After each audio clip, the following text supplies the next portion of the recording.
Talking today with a good friend of mine, somebody I've known for more than 2 decades. Met him all the way back when we worked together in the NBC Page program years ago. He's one of the best writers I know. He's also a great live performer. He's a 20-time Moth Story Slam winner. This year, he had the release of his Audible original audiobook, which has done really well for him. So we'll talk a lot about that today. And we'll talk about those other things. My special guest today and first guest on this show is the one and only Adam Wade.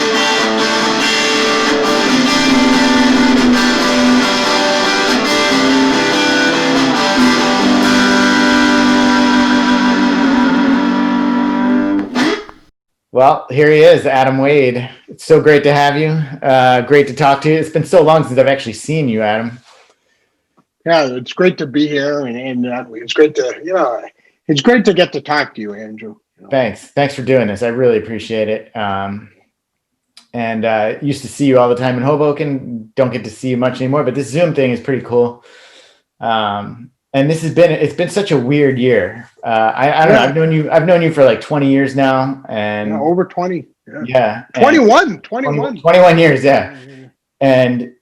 I think probably in all these years that I've known you and that we've known each other and just collectively, individually, this is probably the weirdest year that we're finishing up here, or that we just finished up ever.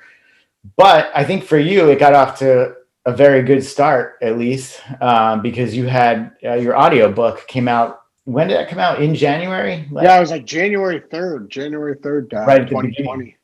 Yeah. Right at the beginning of the year. So you had the book. It's called "You Ought to Know Adam Wade" on Audible, and it was great. And we'll talk about that. We'll get into that. But let's start with the Moth, and sure. And that's really what that is.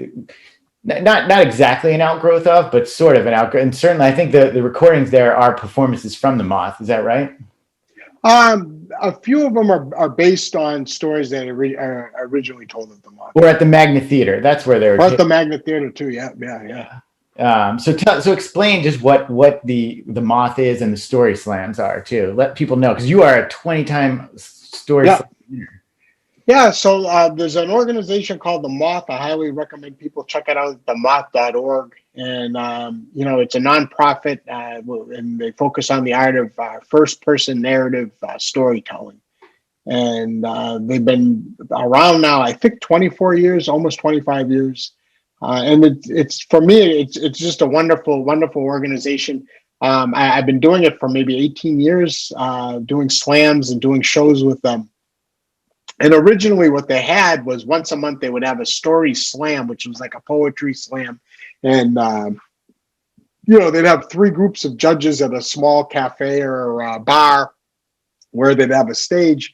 And they'd give you a theme in advance, and you get 5 minutes to tell a first-person narrative story, a real story, true story, where you're the main character, and you get up there and you tell your story. And you get a time limit. You get about 5 minutes, and they blow a whistle to wrap it up. And at the 6-minute mark, they blow it again. They want you to leave. And then you'd get voted on, and they'd have like 10 people. They'd have, you put your name in a hat. They pick it out of a hat. Hold on. Let's actually show a clip of you performing. Here, this is actually you in 2009 performing at the Moth.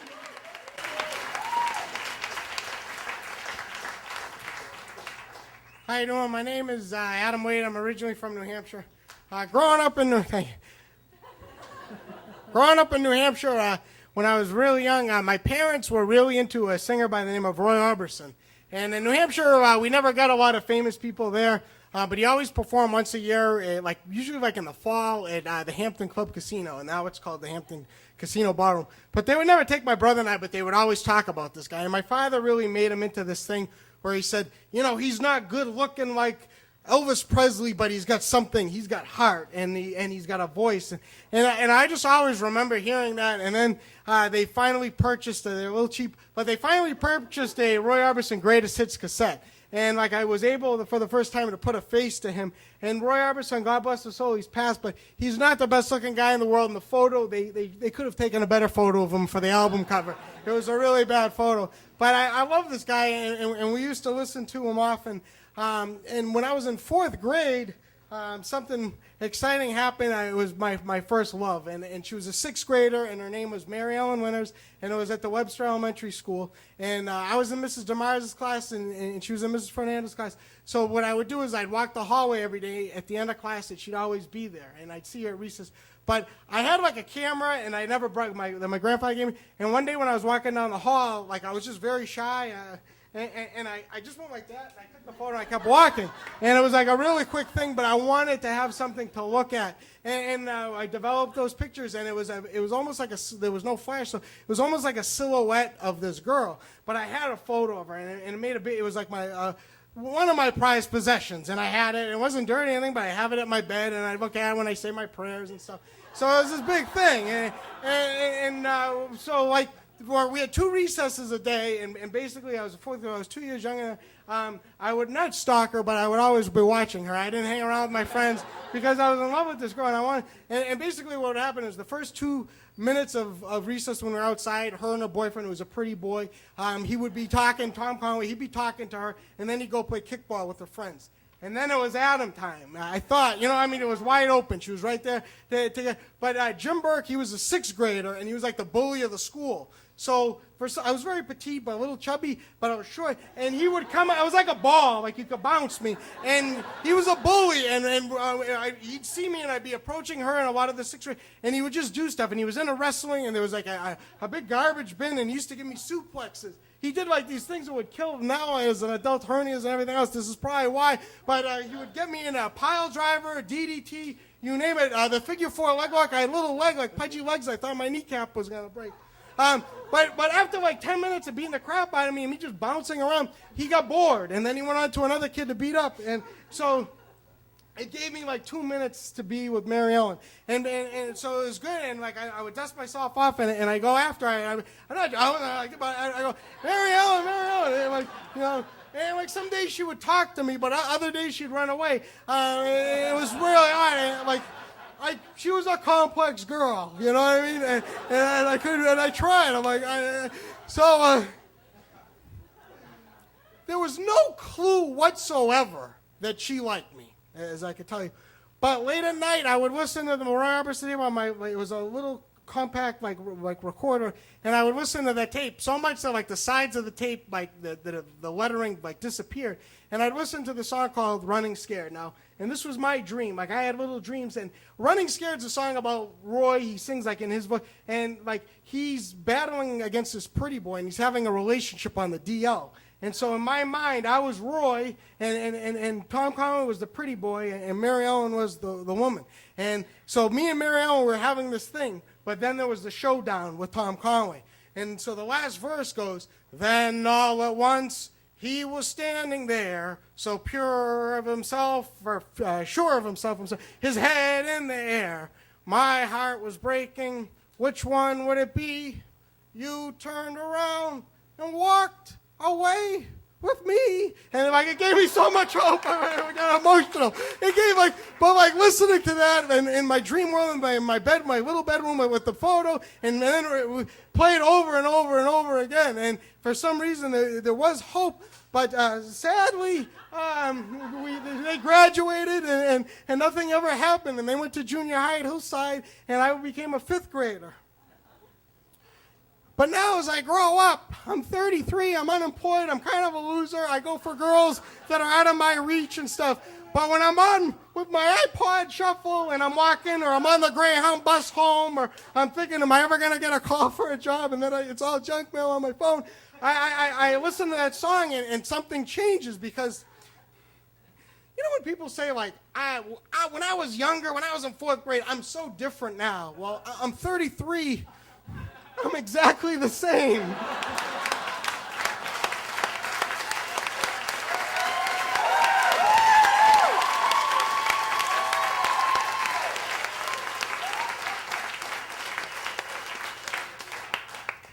But I listen to that song, and for some unknown reason, I have hope in myself as a 33-year-old, and I have Roy Orbison to thank for that. Thank you. And it's just like a small kind of niche thing, but it continued to grow and grow. And there's at first I think it was mainly like a literary crowd, and then a lot of comedians started doing it, and now it's just a really strong mix of storytelling community in New York, and that's expanded now across the country, and and through the storytelling, they're doing them now in parts of Europe. I know in Costa Rica they have like a big scene now. Singapore, so they're doing a lot of these type of storytelling. So it's grown, but mainly, the Moth was. I think storytelling's always been around, people telling stories, but I think as far as having an organized show once a month or once a week, the Moth started it. And like I said, it's been around almost 24, 25 years. I started doing it about 18 years. And it's one of those things where we did comedy together. Andrew, we did a lot of shows, a lot of bringer shows. I remember, I told you earlier that I was digitizing a lot of old videos. Got a couple of the videos from the Comedy Cellar when we did it was like Saturday at like 5 p.m. or 4 p.m. But like with this, it was just a really strong community of people. At the time, it sounds weird to say this, but it's like Basquiat, like the artist. Like I remember seeing his movie, the movie about him, and just like that, like artist community. It seemed very much more like that and less like the comedy community. And people just there was a competition and there was winner. There'd be a winner, but it was more about just going up there and telling your story and people having different styles of doing it. I'm rambling, but that's that's it. I mean, that's good to to talk about, because I don't know if everyone knows that. And people may be familiar with it in different ways too. I know I saw it. They've turned it into a podcast as well. Yeah, the podcast, and then over the years. So they would have the story slams, but then they'd also have a thing called the Moth Main Stage. So once a month, back in the day, it used to be at the Players Club on Gramercy Park, and you get 5 or 6 storytellers. You get someone like Malcolm Gladwell. You get an actor like Ethan Hawke or Molly Ringwald.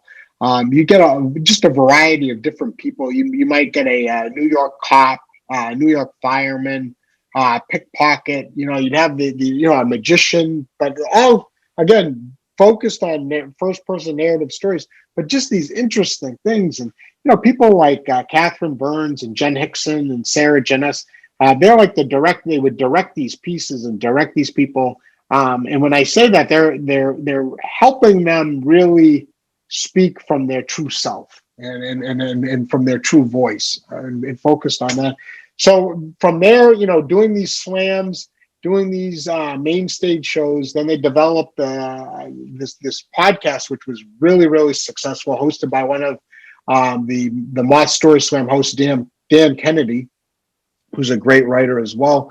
And then it's been on NPR for now. It's the time goes by for maybe like 8 to 10 years. Yeah. And how long have you been doing the Moth?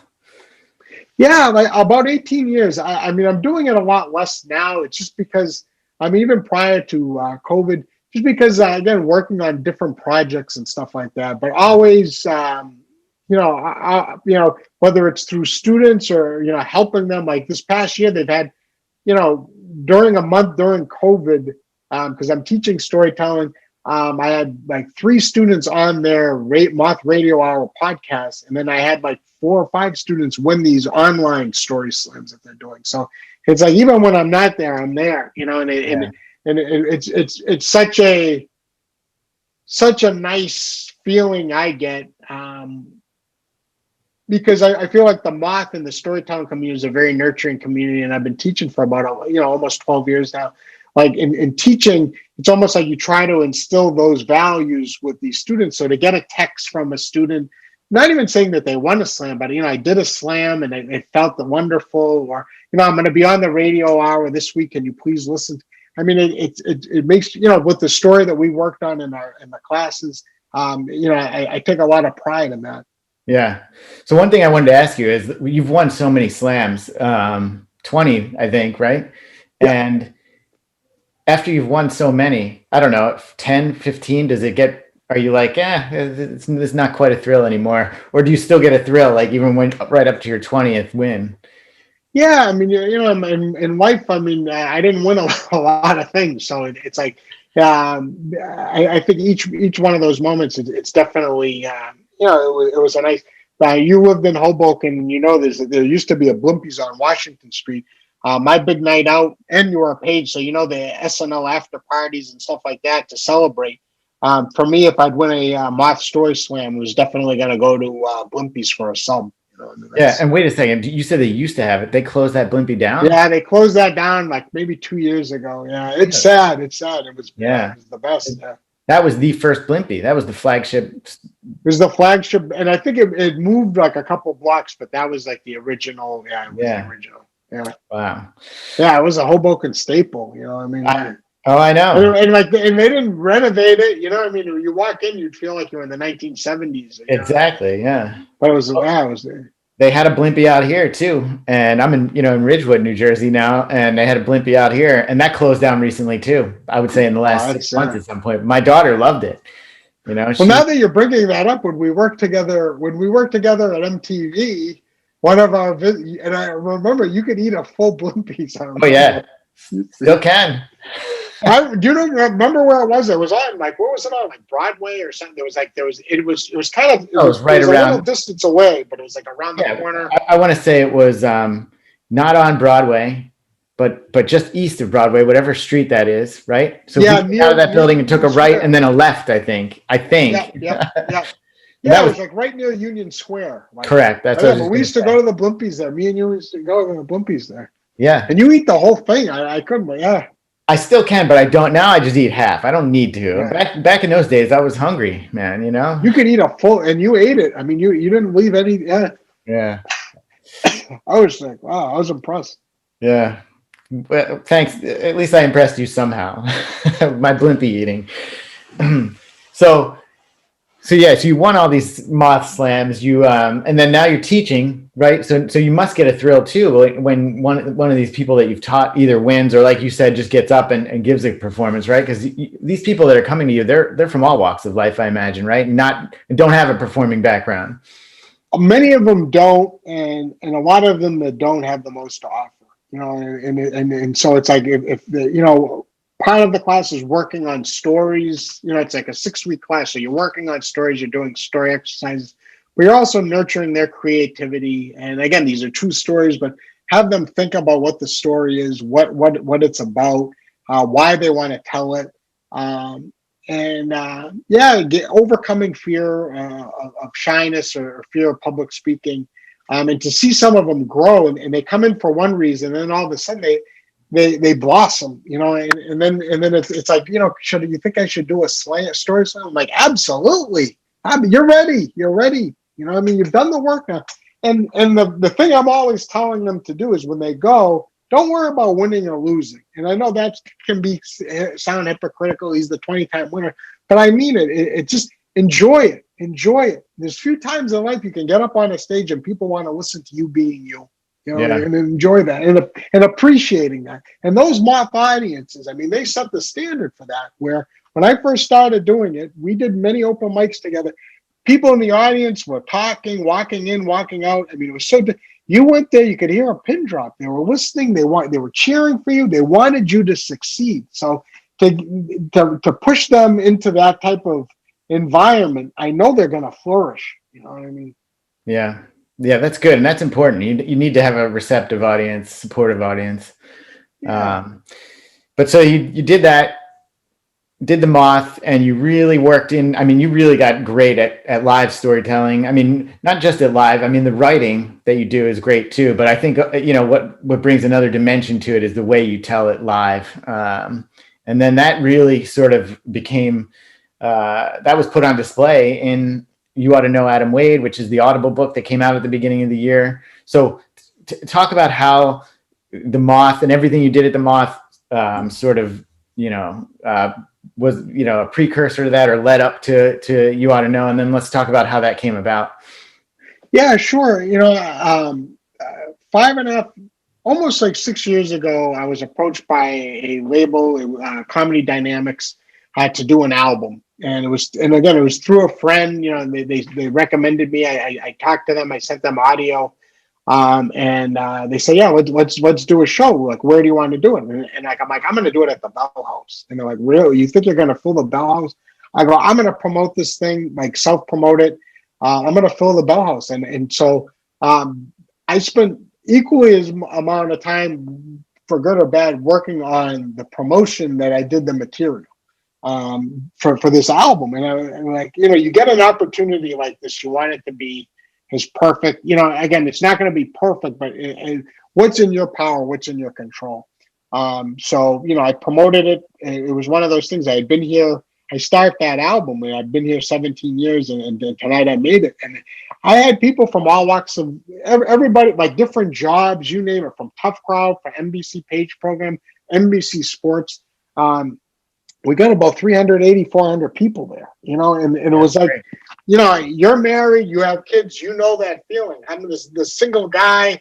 I've had a few girlfriends, but it was like my wedding. It was like my wedding, or to a degree, to myself. But it was like they all came for me, and to be able to record that. And I think part of the pressure I put on myself was you're doing this. Now all these people are going. Now it's time to focus on the material. And I spent a lot of time really focusing on it. And, you do these live shows, this and that. And now this was going to be like professionally recorded. Growing up, it's like, Bob Newhart or Steve Martin, some of these albums, that I listened to a lot growing up. Like I wanted this, to stand the test of time. And so it went really well, and that led to me working with Dan Powell, who co-created Inside Amy Schumer, and he's worked on the Michelle Wolf show on Netflix. So we worked on a TV pilot pitch, and we sold that to Michael Eisner's production company, and we worked with him on a pilot, and so that whole experience led from that, we pitched it to a bunch of places, and unfortunately, at this time, we haven't sold it. But from there, like, what do you do next? And both, Michael Eisner's company and Dan, they both said, like, you got to just keep doing your stuff. And I think that was just really important advice, because like, you want everything to sell, and this and that. You want everything to move forward, but you got to keep being productive. And I think that it was a really important lesson for me. So I put out a second album live at the Magnet Theater. Now I teach at the Magnet, and I perform at the Magnet Theater.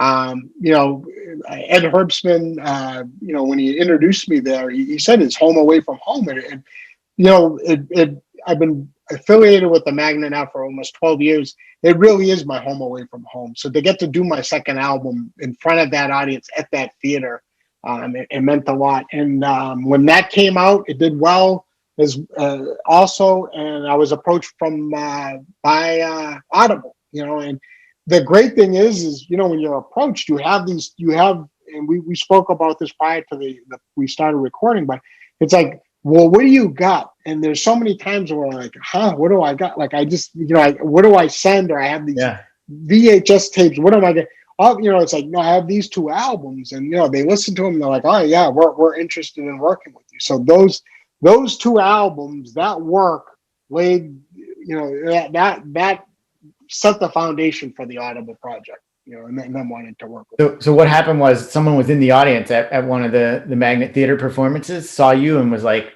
someone from Audible, and they were like, this will make a good. There was a connector from that. It was another writer that was working with Audible, and that's great.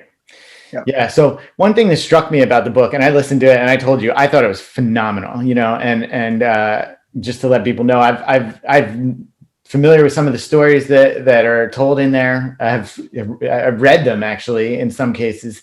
But it's great. One of the things that struck me, though, is your dad as a character in it, and just how, like, sort of how close you are with him and how influential he is in your life. He comes up early on in it. Obviously, your Yaya and Aunt Aridi come up, but I feel like your dad really came in there at a pivotal point in the book, and then later at the very end, he comes in as well, in what's a pivotal point. So talk to me, just like about your dad and your relationship, and then sort of like what it was like for him to listen to this book. If you've talked about that with him, I'm sure you have.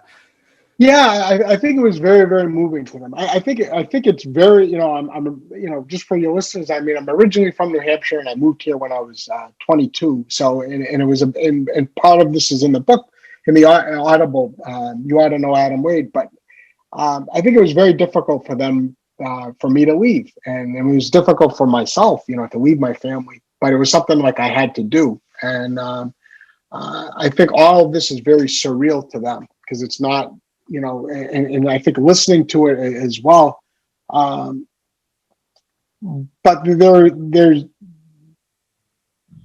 the work I do and what I aspire to do, is to have my material have depth and have meaning as much as possible. That's what I aspire to. And with this, and you can be silly and you can have I want you to leave with something to think about, and maybe possibly relate to.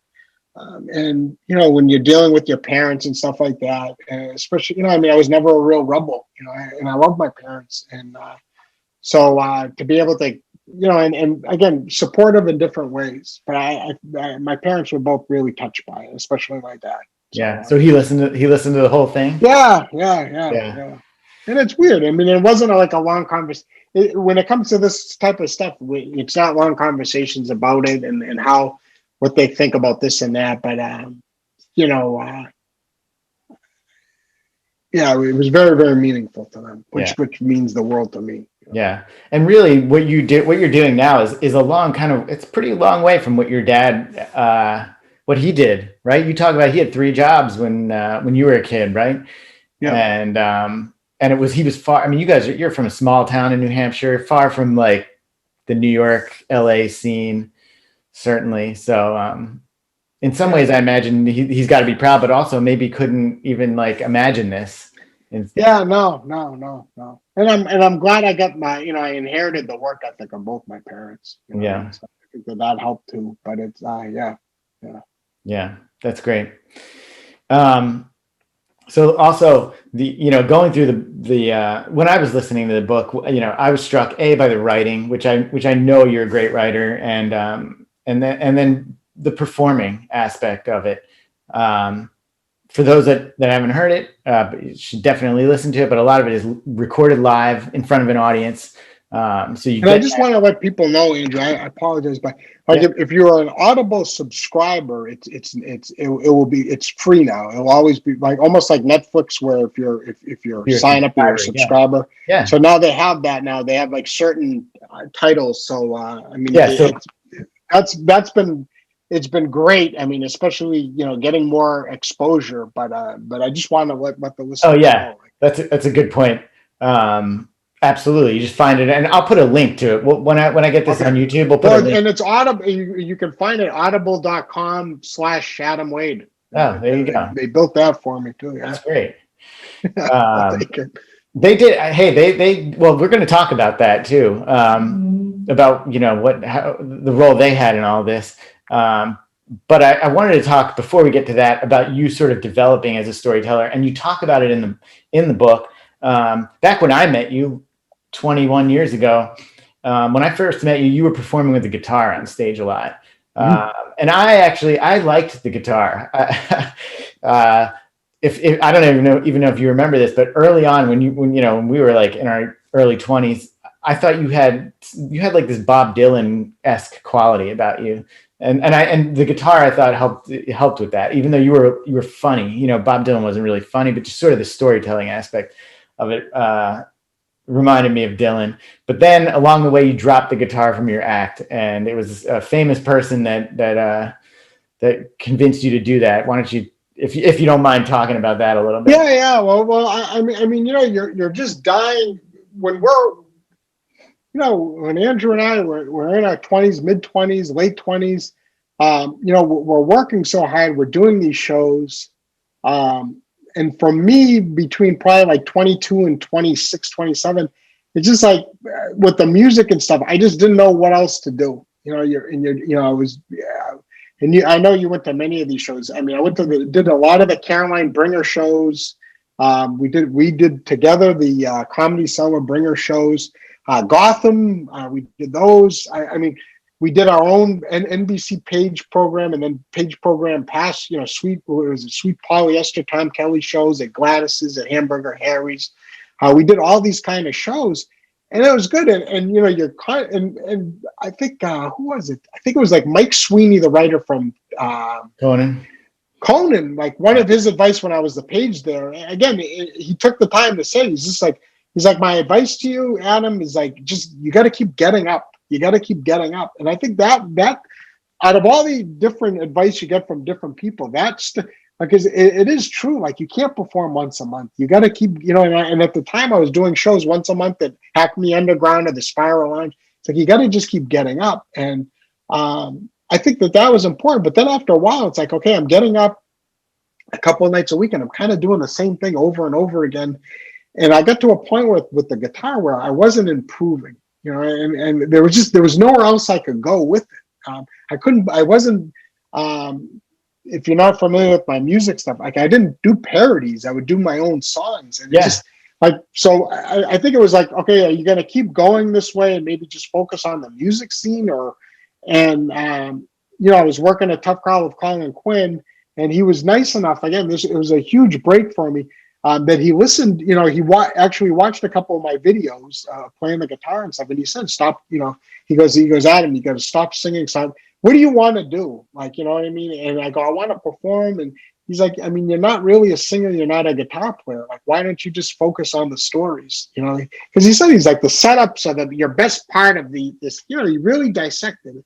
He didn't take like 5 minutes. Some comedian, Mike Sweeney is a great guy, very busy guy. He took about 2 minutes, but it was very valuable advice, but he was a busy guy. Colin Quinn spent about an hour and a half. In his office, a day that we were taping the show for Tough Crowd with Colin Quinn, and he watched the tape, and he really thoroughly went over it with me. And he said, listen, like, this part of it is, the guitar, it's good, but where else are you gonna? And he was saying exactly what I was thinking. But he says these little stories in between that's like your goal. And he also just said, he's like, you around the office, Adam. He's like, telling stories and talking to everybody. You kind of like focus on that, and it was just really, I really took that to heart. Whether he wants credit or not, it was a huge. It was very, very important for me. Yeah, and I detail that in the book. But it was huge. It was really, really huge. So in that moment, when you're sitting there with Colin Quinn, though, in his office at Tough Crowd, and he's telling you that, what's your initial thought in that moment? Do you remember? I know it's a long time ago, but yeah, it was kind of a letdown. It was kind of a letdown because I think you're 27 years old, the clock, the clock's ticking, and I always felt, definitely through my 20s, it's like, it's gotta, I moved here and I'm the first year, it's like, I haven't made it yet. Or, you get in the Page program, we got in the Page program, then we had the Page talent show, and when am I going to get discovered or what, so all of a sudden he's like bringing some tapes. I'm thinking I'm going to get on Saturday Night Live, like he's going to call Lauren Michaels. So that, like, when I going into my meeting with Colin Quinn, what I was expecting is to be on 8H, doing an audition for Saturday Night Live. So him saying, get rid of the guitar and stop singing, and so at the time it's not what I was hoping. Yeah. But then once you take the time and assess it, it was the best thing. Right. So you just went home, then thought about it, let it sink in, and then you made that decision to take the guitar out. Yeah, I was like, here's someone that I look up to, that I admire. And when I worked at Tough Crowd, Colin, Andrew, like, one of the big things is that I had a boss, Jessica Borove and Kevin Vargas, and they looked after me. They were like angels. I'm driving vans, I'm in the passenger seat, picking up coffees, this and that. But one thing that they did, making $120 a day. But one thing that they made sure was when they had a warm-up comedian, and then Colin would come out prior to the show and do about 20 minutes, 15 to 20 minutes. And they made sure that I'd be on the floor every day to watch that. And, it's things you look back on.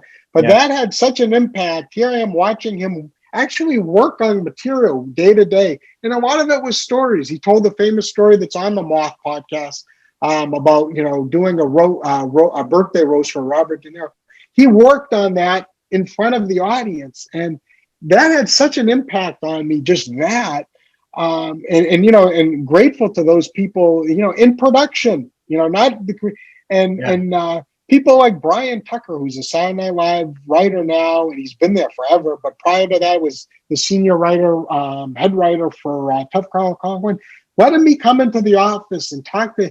Even after this, I'm going to start focusing on stories. Him, giving him pieces of writing to look at. There was a lot in those.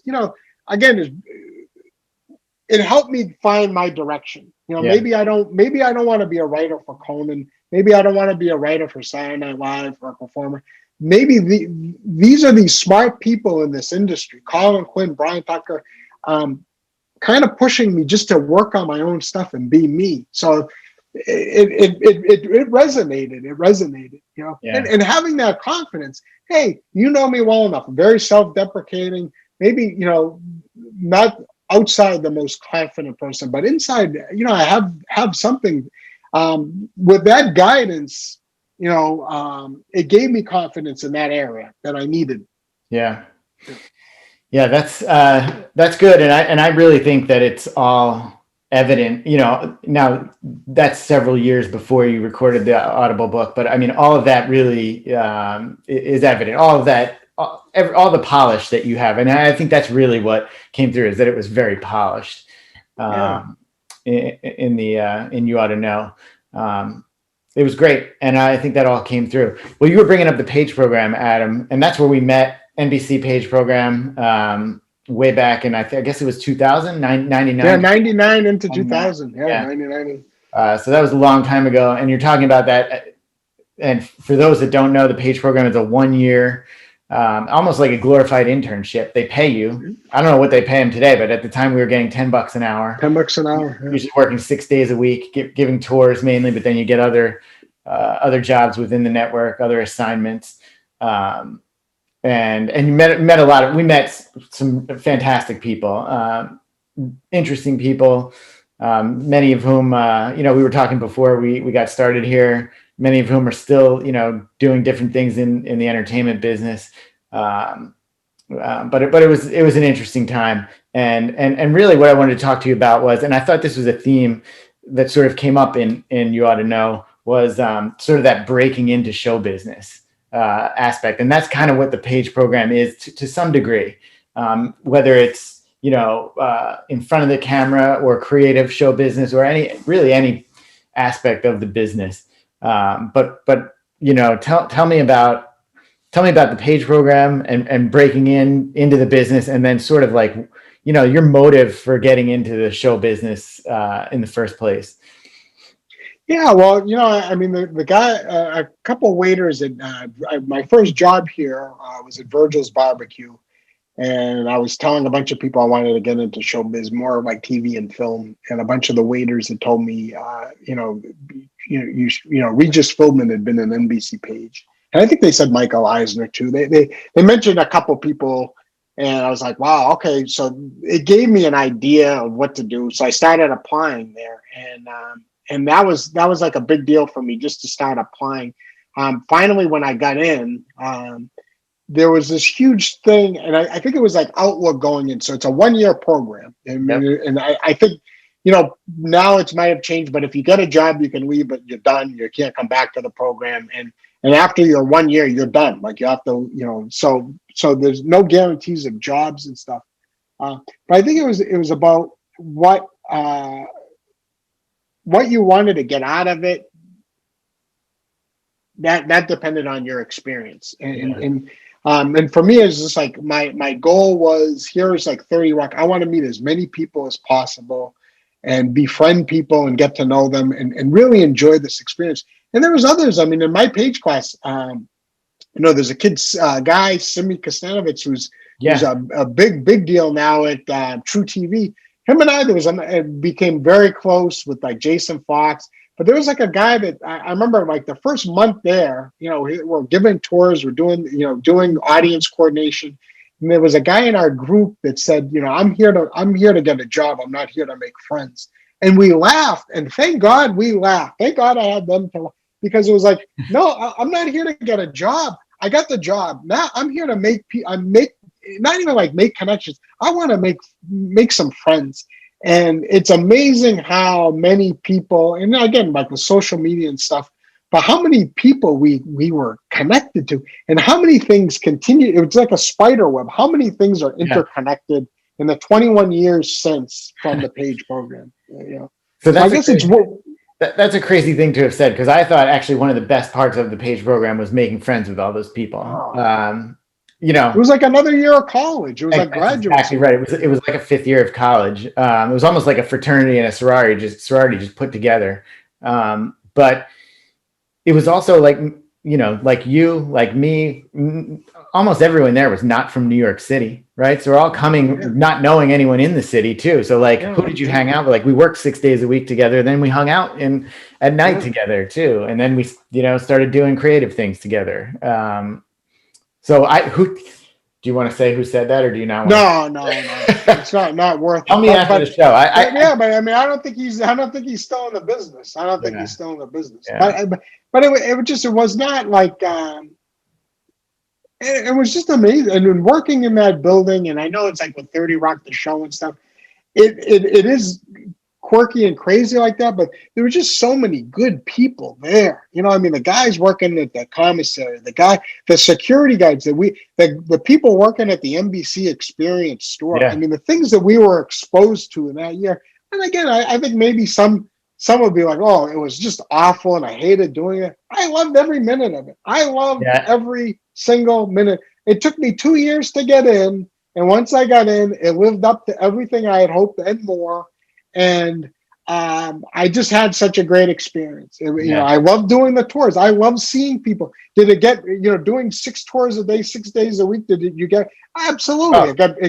It got repetitive, but I loved it. I loved every minute of it. To the extent when I was done being a Page, I would, on weekends, I was working NBC Sports.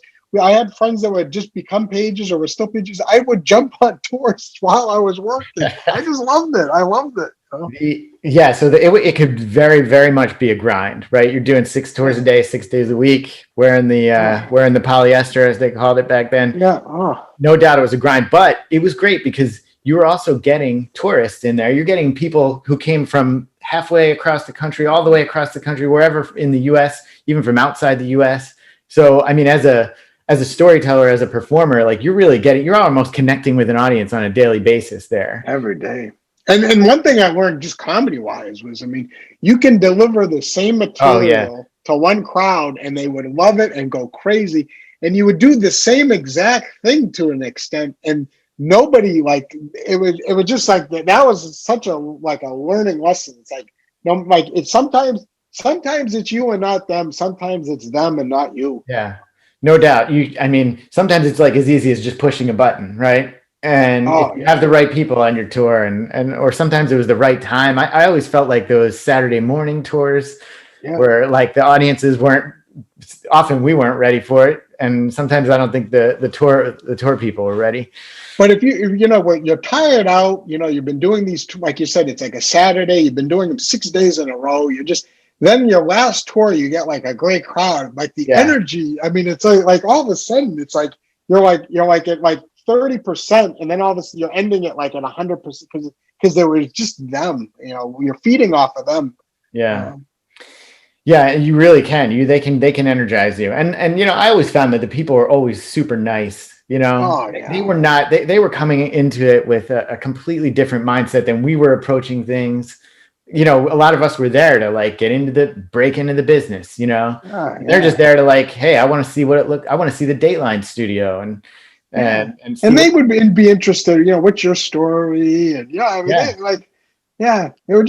was just like and again, it depended on who you're doing your tours with too. I mean, if you're doing your tours with if I was doing one with you or Simi or people like that, like even like an Adam Nakampkin. I mean, people that have like energy. I mean, you'd have a really good time doing it. I mean, Yeah. Ronnie, I remember doing a couple with Ronnie Coppola. I mean, Yeah. they were like, I mean, just times in your life, like you would be laughing. I mean, just, I mean, that could really help. Yeah. So you get into the Page program now. You've sort of broken in, but then it's only 1 year, and then you still kind of got to break in after that. And I feel like you actually talked about that in the book, or you used those words, breaking in. And it was when I was listening to the You Ought to Know and thinking about it, and even like the language of that we use to talk about getting into show business, to break in. It's almost like so audacious. It's like a crime or something. It's like you're committing a crime. I'm breaking in. I'm breaking and entering. But talk about that. Like, what is it getting in? And then the other thing, you sort of alluded to it earlier. Once you get in that Page program and you're sort of into the business, not really, but you're in. It's almost like you're on a timer too to like start having some real success, right? Like the clock is ticking. Absolutely. And Jimmy Fallon's our age, or maybe like a year or two older than us, but it was like one of those things. I mean, here's this guy on Saturday Night Live, and then he was like making. So it was like tough not to like say, all right, we're like, all right, he's doing all this now, and where are we? Or like, what I mean? So it was or people that we knew all of a sudden. I mean, like Jeff Zucker was at NBC, and he was like the executive producer of the Today Show, like 30 or 28, or so there's just these. And then of old, I mean, we all knew the history of Saturday Night Live. So it's like Dick Ebersol and Warren Michaels were really young, probably like early 30s, late 20s. So it's like, okay, where are we? When are we going to get there? How are we going to, and it's just, and just getting these breaks, and how do you get them? And a lot of it is luck, and it's a lot of who you know. But for us, there was, to be honest with you, I think when you were finished and then when I was finished, it was around, like, I mean, there was a job freeze at NBC. So it was almost like some reason, because, my parents, they had many of the same jobs that they had. My mom worked at filings department store for such a long time, 30, 40 years. My dad was in education, was his primary job in public education. So it's like, I don't want to leave NBC. If I only got in, I don't want to leave. Yeah. But, so it was like these conflicted things. It's like, even like looking back, is like, would you want to continue working for guest relations, or would you want, like, I don't know, like, like where I still spend time, probably too much time thinking about that. Like, what if I had Jim Farazi's job after, or what if I took over, what if I took this desk job as an administrative assistant for, or the studio coordinator, operate, where would I have gone? And, looking back, it's easy, but like how the path would be different. But, there were just so many different options, but mine was just more, when the Page program ended, I was working at NBC Sports on weekends, and then I was driving the van once a week, probably, for Conan. Like those, then I got into VH1, and like, did you work at Insomnia, or did Kevin Miller work at Insomnia? We both did. And actually, Insomniac with Dave Attell. We both worked there, and so did Andrew Goldstein. Yeah. And with that job, I helped you guys move out of the offices. Right. You guys. So it was always like when we left the Studio 54 building. Is that? Yeah. I think I have like a photo holding Dave Attell's dummy or something. There was like a pinata or something. Yeah. But now it's Studio 50. But it was like all those kinds of things. That was like the first day I was introduced by those Kettle salt and vinegar chips. We had when we did that move. Because remember it was like in the like purplish blue bag or whatever. I don't know what the brand was, but I remember you got those, or Kevin got. But yeah, but all those after jobs, there was just so much uncertainty. Yeah. And it was just getting these different PA jobs, working the upfronts. I knew Mary Gallagher was going to hire me each year to work the upfronts. So I worked then. I had worked with NBC Sports on weekends, $70 a day, getting coffees. I had, Conan driving the van. Jason Chalemi would call me once or twice a week to drive the van. So it's just like all these little jobs in between. And you're talking about working for late night with Conan O'Brien, which now I think Conan went, obviously hosted the Tonight Show later on, and then moved to TBS, was it? And then Yeah. now I think did he say he's gonna end that I think show? it's going to be a weekly show, and he's doing the podcast. So. Oh yeah. Yeah, Conan was good. Those were good times. That was obviously when we were there, when we were pages, his was one of the most happening things happening at NBC. That in essence. And he had the best crew, the crew that worked on that show. And I know some of them worked at Saturday Night Live too, but those sound guys, the camera guys, they were just like the best. I mean, they were just and in the control room, the director, Liz, they were just all like unbelievable. Well, you would know because you worked on that show. You were the desk page, right? The 6A desk page. Explain that. So you're the desk page for Conan. I mean, you're like the Kenneth, right? I mean, it is pretty much like Kenneth. Exactly. So you're just everybody. You got to help. Like you're on that floor, the floor that it's taping. You have to help everybody. If there's a musical guest, if there's the regular guests. You're just running around. There's like a million. You got to get Conan his coffee at 4:15. It was just like nonstop. You gotta run the ship. You're running a tight ship there. You run the ship, but it was just so much fun. It was just so much fun. I mean, you were busy. That was like those were days like you were like I forgot I didn't pee today. You know what I mean? It was like I worked 8 hours. I haven't peed yet because you're just so busy. But it was just fun. I mean, those were good times. And then just being back there, probably meeting a lot of famous people, interesting people, not to mention all the people on the show that you work with. And I think you talk about it in the book too. I can't remember their names, but the two guys who were playing pranks on you all the time. Steve and Marty. Yeah. Was one of them the sound guys? Is that what it was? Yeah. Just lovable people. I mean, just again, being put in contact. I'm not overly religious and say like angels and stuff like that, but it was like, I'm sure you felt like this in these early jobs working in showbiz. It did seem like people, and a lot of the times they were the non-creative people in my experiences, but they really looked after you. And maybe that's because the creatives were so competitive. Yeah. But it just seemed like they just really, the heart of 30 Rock is a lot of the people that just, and I'm re-listening on Audible. This is a plug, but listening to like the SNL book. It just like Warren Michaels is just so loyal to his staff and the crew. When I say staff, the crew that works on those shows, like the camera guys. They've worked on him forever. Yeah. And there's like a reason. There's a reason. Like you can count on them. And I'm not saying the creatives you can't. I'm kind of backtracking here. But it's just like when it comes to television, and this, Saturday Night Live, I mean, it runs like a fine-tuned engine. I mean, I've never seen working at like a Times Square restaurant and seeing how they have everything set up. So when it's busy, everything just runs so fluidly. It's the same thing with Saturday Night Live. And there's probably 100 times more pressure. I mean, and the stagehands, the lighting guys, Warren Michaels. I mean, he's focused on the creative stuff, but he knows he can count on all those people. The cameraman, the sound guys. There's just so many different. It's the heart and soul. The heart. Yeah, I mean the show is what 45 years old now. About 45. Yeah. Years old. Some people have been working on it literally from day one. I think. So that's amazing. Well, we've worked together a couple of times way back in the day. We got to work on one of probably at the time one of the most important shows on television. If not one of the most critically acclaimed, Trailer Fabulous on MTV. Trailer Fabulous. That was a huge, and shout out to Clarissa. I mean, it was.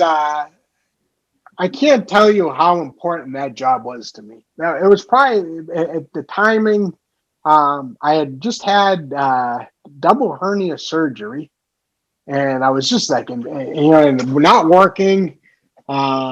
And then I got like a PA job. Again, I'm hitting 30. I'm working a PA job, and I physically couldn't handle the PA job. Walking around lifting sets with a hernia, Yeah. And then Clarice's like, oh yeah, no, I'm working casting for this show at MTV, and it was right around like February and March because it was probably early March because it was spring was on the rise, and it was at Astor Place right on the other side of where Kmart was.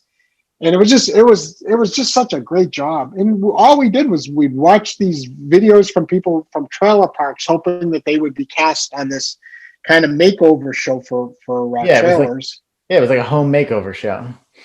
And what do we have our little Mac computers, and we'd be editing on Final Cut like these little trailers for literally or figurative, or I don't know, maybe literally like film trailers. Exactly. They essentially it was the pitch. We were making the pitch to the executive producers for these people. They would send their thing in. We would cut it up and make a little story out of it and send it to them for them to decide if they thought it was good enough.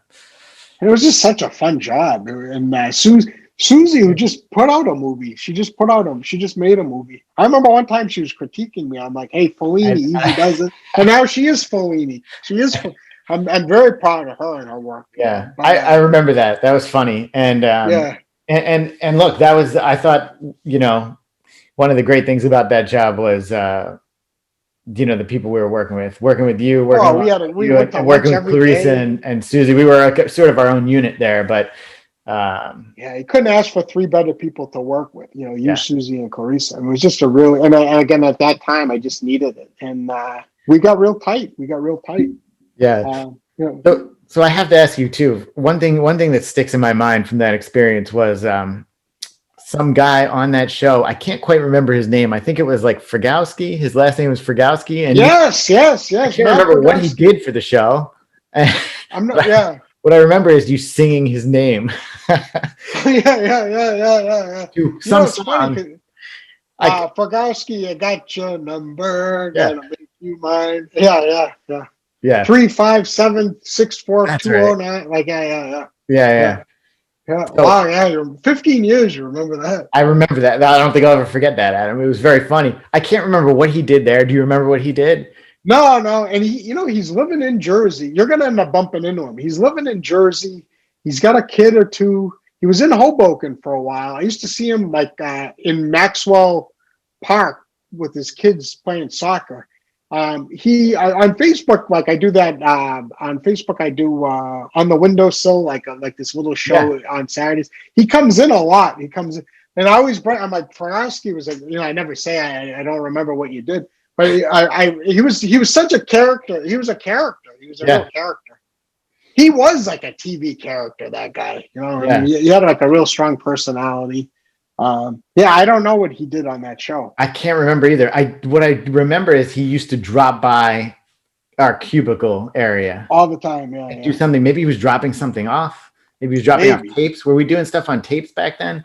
Yeah, maybe dropping off tapes. Maybe he worked for the executive producer. But I remember I got him the Italian tuna. He was happy about that. Yeah. I mean, but I had a crush. I don't know if you remember. I had a crush on a girl that worked on the other side. Yes, I remember that. Yeah. But I remember every time he showed up, you used to sing that. I used to sing that song. That was great. So I don't know. Is he still working in the business? No. He's out. He's out of TV altogether. He's out, yeah. Yeah. He always says like after that, I didn't want to work in the business. Well, that's interesting because I wanted to talk to you about that. We were talking a little bit before we started here about people who we know that are still in it, people that have gotten out and so forth. I feel like I'm sort of out of it, really. I'm still in media, but not in TV the way, or really in sort of entertainment the way you and some others are. But like we were talking about Tom Kelly, who one of our fellow pages at NBC, who he's probably the number one warm-up comedian for TV shows right now in New York City. Yeah, I would say, right? For audience, absolutely. I mean, he was. I know he was doing The View. He was the warm-up guy for The View and GMA. So when they do those concert series things on Fridays in the summer, go and warm up, and that's a huge crowd in Central Park. His Instagram feed is like crazy when they were doing those, because I mean, he'd be like, "I'm with Kenny Chesney right now," and they'd be like, "Hey, Tom." he didn't miss an opportunity. I think he also does. So we were talking. I think he's doing Tamron Hall. Tamron Hall is a new show this year, Yeah. or maybe last year it came out, and he does the warm up. Now he's doing it virtually. I think he does it on Zoom. It's great, and and a lot of him getting those jobs, like it goes back to working hard, being a good person, and just but also he makes friends with all the I mean, okay, I'm a producer on the show. I love this guy. They move to another show. Let's get him. I mean, he just Yeah, he's a hard worker. He's great at this. He's really, very, very good at that. He's very, very good. Really is a hard worker. I mean, over the years, he is somebody who he keeps plugging away and keeps getting it done. And even in the beginning, if you remember early on, he was very focused. I think he organized he organized a lot of the people. All our shows. I mean, yeah, he did. Yeah, in terms of getting people performing in the first place. So it's good to see him doing and well. He was very open to helping people too. I mean, it's when they say like the good guys do well, he's an example of that. I mean, he really. That really is. That's a good point. And I also want to say he took my storytelling class a couple of years ago, and he's a great comedian. But I'll tell you, he's got a future. I hope he works on more stories, because I mean it from the bottom of my heart. He had a story about his grandmother's tree in her backyard, and it was fantastic. And he put as much work into that story as he does his comedy. So I mean, I was very, very impressed. Yeah, it's good. Another person I was thinking about is Tim Sicardo too. Yeah. Remember Tim? I was watching. I had no idea. I mean, in a lot of ways, Adam, like I've fallen out of touch with a lot of people. Oh, it's tough. It's tough to. Yeah, I mean, I've stayed in touch with you. Like, sometimes I don't talk to you for a while, but we've stayed in touch reasonably well. But I didn't talk to Sicardo for years, and then I'm sitting at home. My wife and I were watching TV one night. We found this show called Vice Principals. You ever see Vice Principals? Yeah. Which is a hilarious show, actually. Yeah. Very funny. And, the thing ends and boom, the writing credit comes up and written by Tim Sicardo. I was like, I couldn't believe it. I was like, wow, I had no idea. But I was very happy to see that. It's great to see. I mean, that's the thing.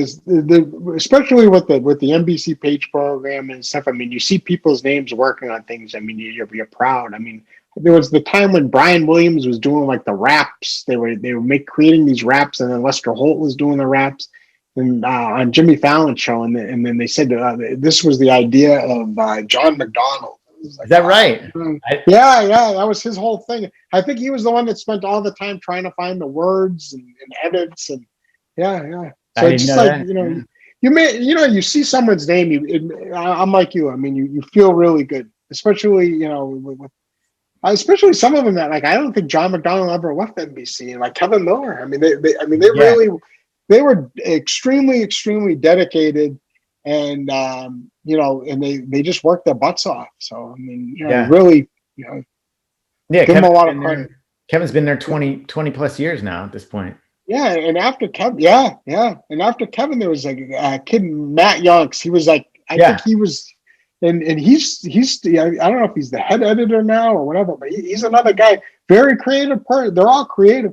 But I mean, just work nonstop, always there. When I used to work NBC Sports, I'd see him walking, all business. And I was like, and you see a friend of yours working on a show like Saturday Night Live. It's Saturday, the day of taping. He took a minute to say, "Hey, Adam, how you doing?" But he was focused. I was like, "You're impressed. You're impressed." Yeah, it's interesting. It's good. I'm always happy to see people from our Page era doing something good these days. It's always nice. But you also, I got a little list of things to talk about here, and I forgot. I wanted to talk about you made an appearance on Girls too.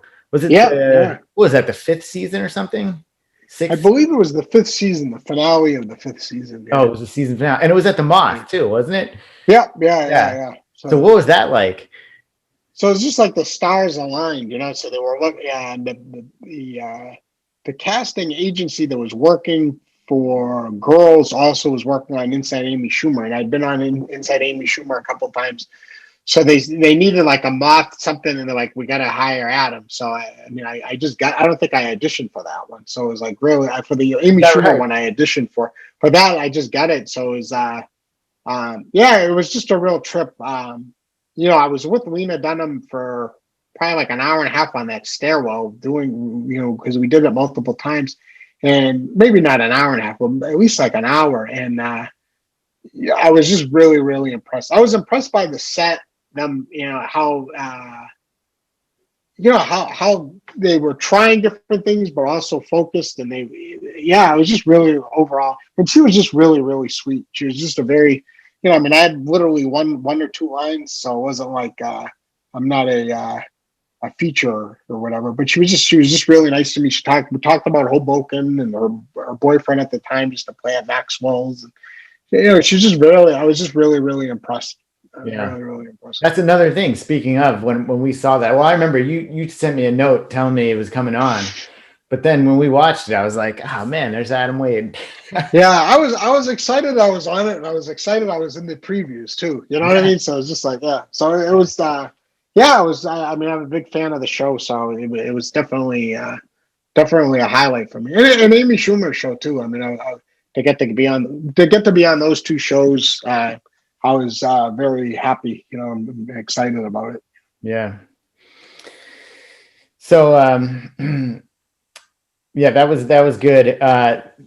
Another thing I wanted to talk to you about, Adam, and I know this is weird, you're bringing up Hoboken, what life is like there these days with the pandemic.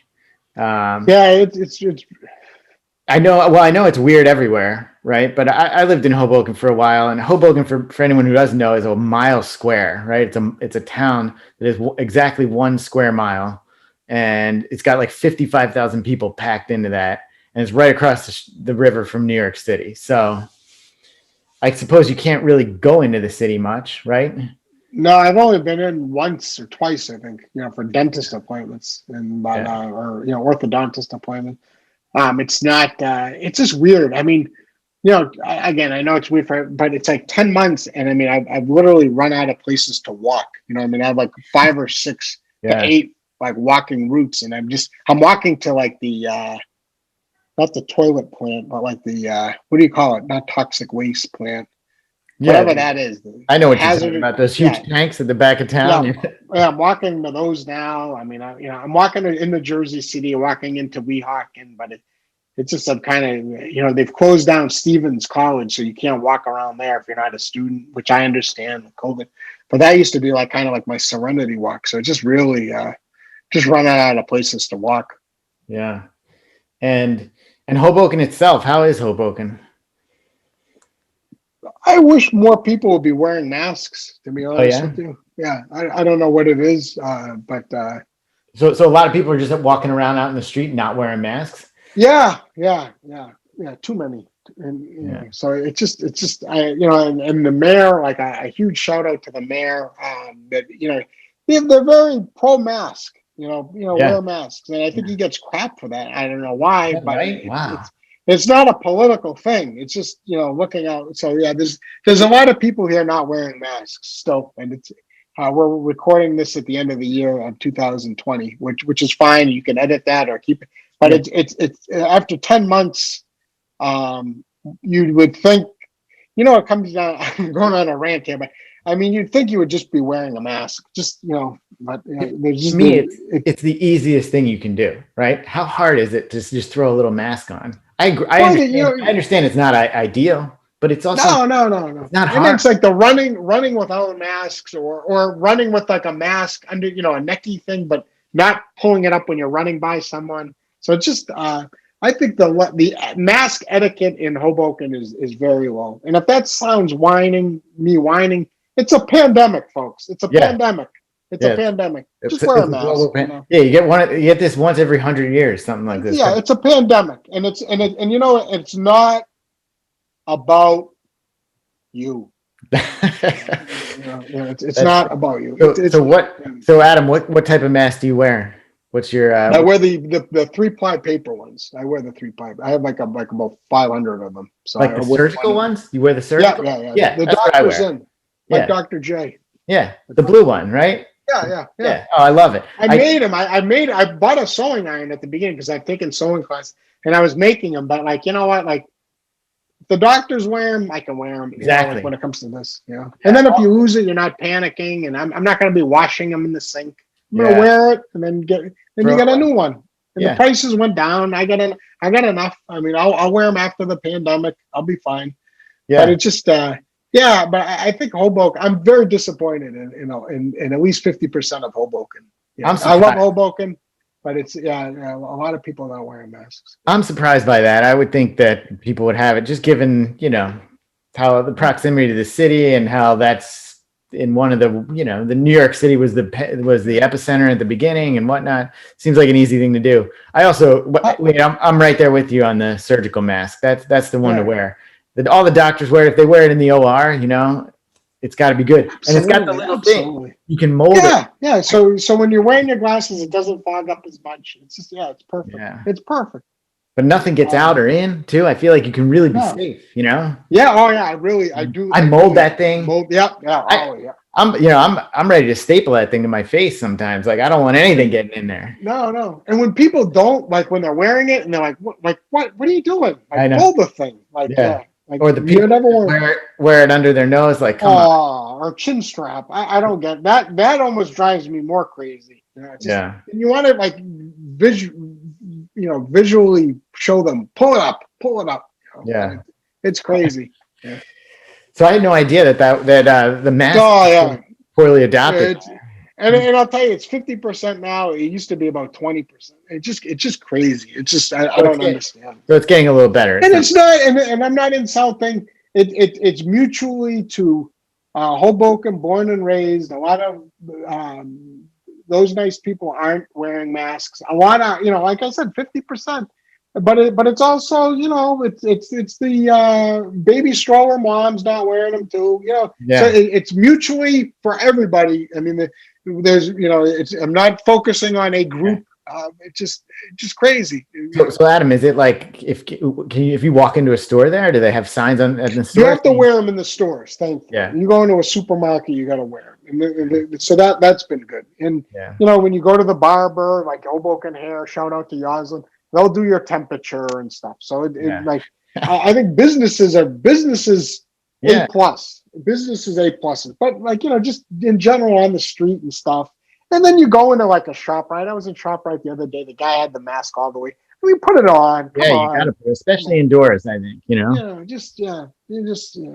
So one thing I used to love, Adam, and I don't know if you still do this. Used to carry and hand out business cards. And you'd hand out the business card, it would say Adam Wade, and you look down and it would say King of Hoboken. Yep. You still do that? I still have those. Yeah. Oh yeah. And I still have those. I've been doing I created business cards with the Audible. You ought to know Adam Wade. Now I've been doing, but it's crazy because I got a million postcards. I got the postcards for You Ought to Know Adam Wade. Oh, there it is. Hold that up. I got business cards, but it's just like who am I giving them to? I'm home. I've been home for 10 months. Yeah. So it's like I wasn't able to. On social media I was able to promote, but with this I really haven't. I wasn't given like the fun, bumping up people. Hey, here's. Yeah. Well, let's talk a little bit about You Ought to Know one more time. A little bit here, and then we'll wrap up. I don't want to take your whole afternoon up. But one thing I noticed about the book at times when you were telling stories. It happened sometimes in the live portions, or you also recorded these interstitials that were sort of like the connective tissue of the book that like sort of set up or built some context for the live story that the audience is about to hear. At times, Adam, it sounded almost like you were kind of verging on tears at some point. You sounded like very emotional. Was I hearing that right? Yeah. I mean, part of the process of working on these stories for me is trying to be my authentic self. And when I'm working on them, especially when it's live, when it's in the studio too, but mainly when it's live, I'm not memorizing material and delivering it. What I'm trying to do is just tell the story and not worrying about how many times I'm saying like and it's more just trying to speak from my heart. And if I get them, if I don't get emotional, no problem. But if I do, just kind of staying in that moment. And when I'm telling the stories, it's more like when you're telling a story, if something happens to you, and I guess this is in my teaching too, and it's carried over, but if you're telling a story about your son or going to the supermarket and something happens, you're not thinking about, and you're telling your wife, you're not thinking about what words am I going to say and where am I going to go. You're just telling the story as part of your experience that you had. And I think it's connected visually to what you experienced. So you're just relaying that. So I'm trying to do that in my storytelling as opposed to trying to think about what is the real witty line here, or how can they dissect this.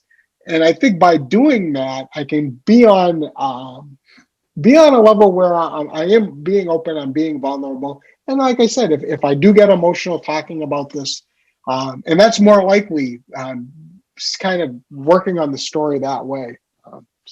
Yeah. There's many times, I can tell a story 5 times and not get emotional 4 or 5 times. But it might be something that happened during the day. It might be, thinking about that story before, and most of the times that I'm able to get emotion out of it, but it's not, I'm not going to force it. Yeah, no, it doesn't sound forced to me. And, that's not what I was, that wasn't what I was no, going but at. yeah. I was just more like, it sounded like at point, because you're very frank in this book about some things. And it just sounds to me like, you're kind of living the ups and downs of your life. And it's almost like going on a roller coaster, and like, you really feel the, whatever you feel on those, the pull of whatever emotion you experience. And I think that's what I'm trying to get out of it. So I think that's a huge compliment, Andrew, and I appreciate it. It's like, if you can laugh 1 minute and you can cry the next minute, or feel those emotions, that's what I'm trying to get. Yeah. That's what I'm. And that's another thought I had too. I think you even say it in the book at one point. You talk about your performing style, and talk about how you don't really tell jokes in like a setup punchline type of way. And I think that's true to some degree. You're not like a comedian. You're not a stand-up comedian who's just knocking through the material like that. But I do think you have some punchlines in there, but they're different. They're more like narrative punchlines. Yeah. And I'll give you an example. I don't want to tell the whole story from the book because I don't want to ruin it for anyone. But I guess it's kind of near the end. You're talking about those guys at Conan who were playing the pranks on you, and the stuff they did with your camera, and you had taken some pictures to get developed, and they, I guess, took some pictures too. Yeah. Camera that you were walking around with, and I won't say what turned out on there, what you found, but some of the pictures you were excited to see, where it was like you and Regis, and help me recall who else. Conan and Al Roker, right, which were there.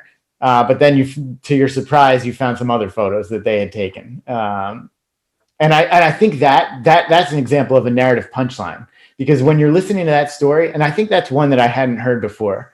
Okay, book. Good. And I thought that story was going in a different direction. And I think that's really a punchline, right? It's like a left turn when you're expecting a right turn. And that really was it. But it wasn't a punchline. Like, it wasn't like a joke punchline, but it was like a narrative punchline is the way I took away. One you'll never forget. Yes, one you'll never forget. And very good too. Funny, that's an emotional story, but like you're saying, it was very funny too.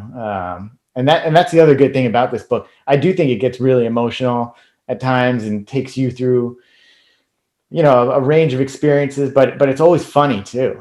I told you, I listened to the thing all 3 hours straight, listened to the whole thing straight, and I was laughing out loud many times. Yeah, thanks. Andrew, it's balance. Trying to with that particular project, I was really trying hard to maintain some balance. So, you're going to have some sadder things, because that's what life is. It's just not going to all be nines and everything's going to be funny.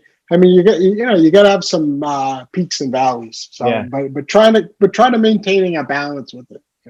Yeah. Well, I think you did it in that for sure. Like I said, such a good experience. I was very happy for you when I saw it that it was out, and then after I listened to it, I like I said, it really blew me away.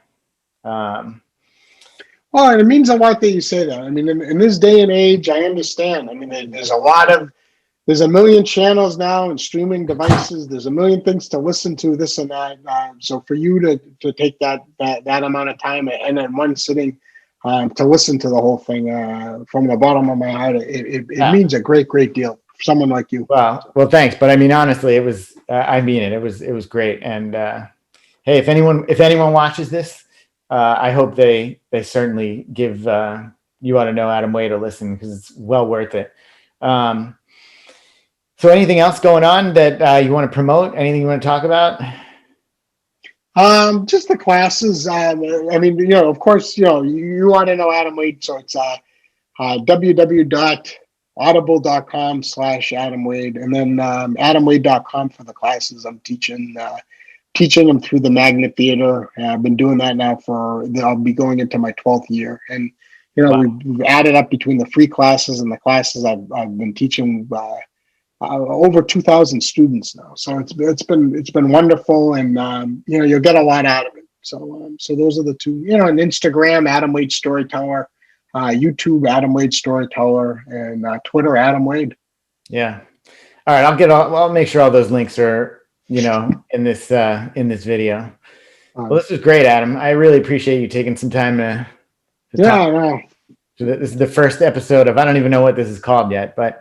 All right. It's a pleasure, though, Andrew. And again, I appreciate all your support over the years.